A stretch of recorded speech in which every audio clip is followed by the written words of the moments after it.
Good afternoon. My name is Glenn Fusen. I'm the Executive Director of the Governor's Office of Crime Control Prevention. At this time, I'd like to recognize our law enforcement partners that are in the room with us. Brian DiLeonardo, State's Attorney of Carroll County, Chair of the Governor's Council on Gangs and Violent Criminal Networks. U.S. Marshal Johnny Hughes for the District of Maryland. Assistant Special Agent in Charge Don Hibbert from the Drug Enforcement Administration. Colonel Jerry Jones, Chief of the Maryland Transportation Authority Police. Colonel John Gavrilis, Chief of the Maryland Transit Administration Police. Colonel Mike Wilson, Chief of the Maryland Capitol Police. And Colonel William Palazzi, the Maryland State Police. And Commissioner Gary Tuggle with the Baltimore Police Department. Thank you for joining us today. At this time, I'm honored to introduce Governor Larry Hogan.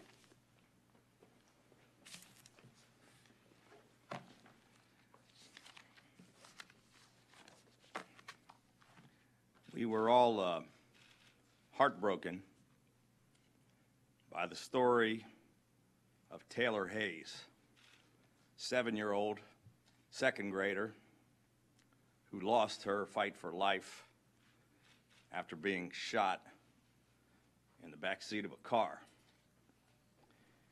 Then just a few months later, we were horrified by the jarring image of a child's doll lying in the street, surrounded by crime scene tape. And we were stunned to learn that Taylor's 5-year-old sister, Amy, was the one shot in that incident, caught in gang crossfire. And last month, we were sickened to learn about the murder of Jacqueline Smith, a woman who was trying to help someone less fortunate, and her reward for that kindness was losing her life after being brutally and repeatedly stabbed through the window of her car.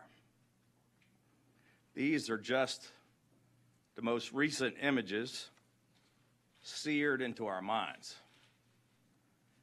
As tragic and as heartbreaking as they are, sadly, they are just a small number of the never-ending list of victims of violent crime in this city. The level of violence here in Baltimore City is completely unacceptable. The people who live in Baltimore are rightfully scared. They don't feel safe in their own neighborhoods. And citizens all across the state are outraged by the daily headlines of this rampant gang violence. They're completely fed up, and they're crying out for somebody to do something to stop these killings. Now, in spite of the best efforts of the Baltimore City Police Department, prosecutors, and judges, we've struggled to address this issue. And while we can't do their jobs for them, all of us, the state, federal partners, we all continue to provide tremendous support to the city.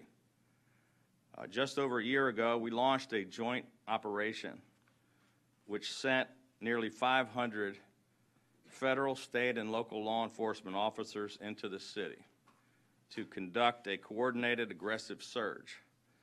As a result, the Maryland State Police and 4 other state police agencies, along with state parole and probation officers, have made an additional 1,900 arrests, including the arrest of several hundred of the city's most violent offenders.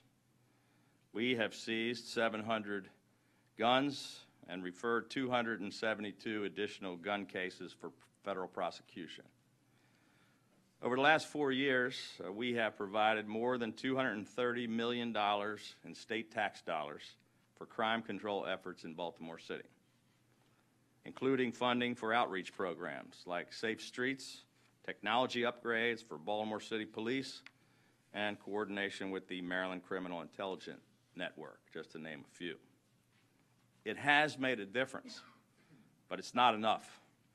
So I have been bringing together all of the federal, state, and local stakeholders to get everyone's input on what else can be done. As a result of those efforts, today we have several important things to announce. First, we are launching a Violent Crime Joint Operations Center in Baltimore City. This state-of-the-art facility will serve as a nexus for a new, coordinated offensive to go after violent crime, gangs, and criminal enterprises. It will include a strike force consisting of 16 federal and state law enforcement and prosecutorial agencies, as well as local partners from the city and surrounding jurisdictions. This strike force will consist of 200 law enforcement personnel and will be focused exclusively on violent crime and on disrupting and dismantling major criminal organizations and gangs whose members commit most of the violent crimes in Baltimore City.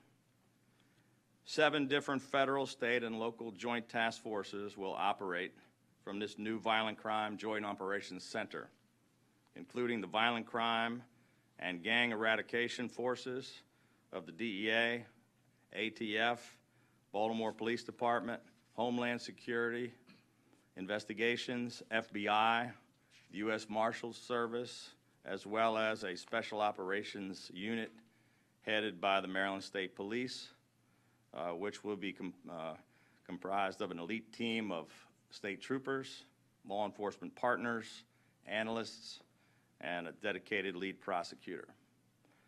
In addition, we are working to bolster the Baltimore City Police Department. We already directly contribute $7 million annually to pay for an additional 75 Baltimore City police officers. Today, I'm announcing that we will be providing additional state funding for the city to pay recruitment bonuses in order to help attract new patrol officers to the BPD. This direct funding, along with the additional resources and initiatives that we're announcing today, will help the Baltimore City Police Department put more officers on the street.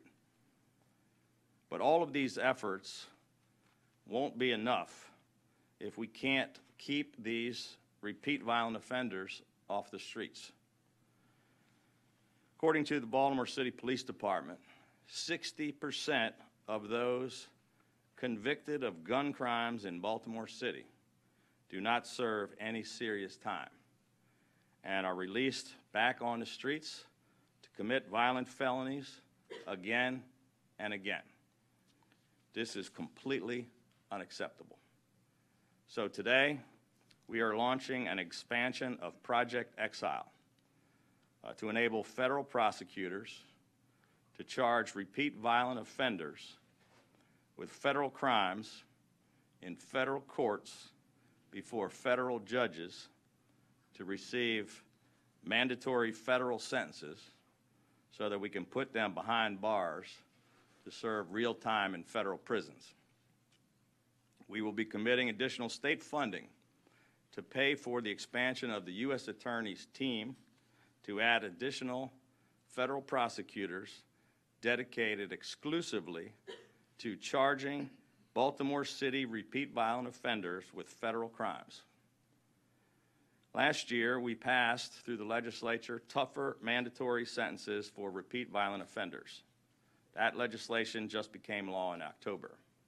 However, inexplicably, the legislature failed to pass our bill for tougher mandatory sentences for repeat offenders who commit crimes with guns. We will reintroduce the Repeat Firearms Offenders Act of 2019, and we are going to push to get them to enact that this year. We will also introduce the Judicial Transparency Act of 2019, which will require that the Maryland State Commission on Criminal Sentencing Policy will track and publish detailed information on the actual sentences that are handed down by judges for violent crimes. I've been fighting for 4 years to bring further transparency and accountability to state government. That standard should not just apply to the executive and legislative branches, but should also extend to the judicial branch as well. Unsuccessful prosecution in many cases is impacted by the lack of witness testimony. All too often, cases fall apart and violent felons and murderers continue to walk the streets because witnesses are intimidated and are too afraid to come forward. The heartbreaking case of Amy Hayes is still unsolved because no witness has come forward to share information. Our budget will provide 21 times more state funding than last year to help Baltimore City victims and witnesses, help keep them safe for testimony through increased victim and witness protection and relocation. Keep in mind that behind every one of these violent crimes are real victims and grieving families. We will be providing $50 million to fund every single one of the eligible funding requests that we receive from victim services providers, not just here in Baltimore City, but all across the state of Maryland. All of the initiatives that I have announced today are about attacking this violent crime crisis with everything that we've got, ramping up federal, state, and local law enforcement, protecting victims and witnesses, saving lives, and taking back our communities. But let me be crystal clear. We have absolutely no tolerance whatsoever for these gangs and these violent criminals who are causing lawlessness in the streets of Baltimore. Enough is enough.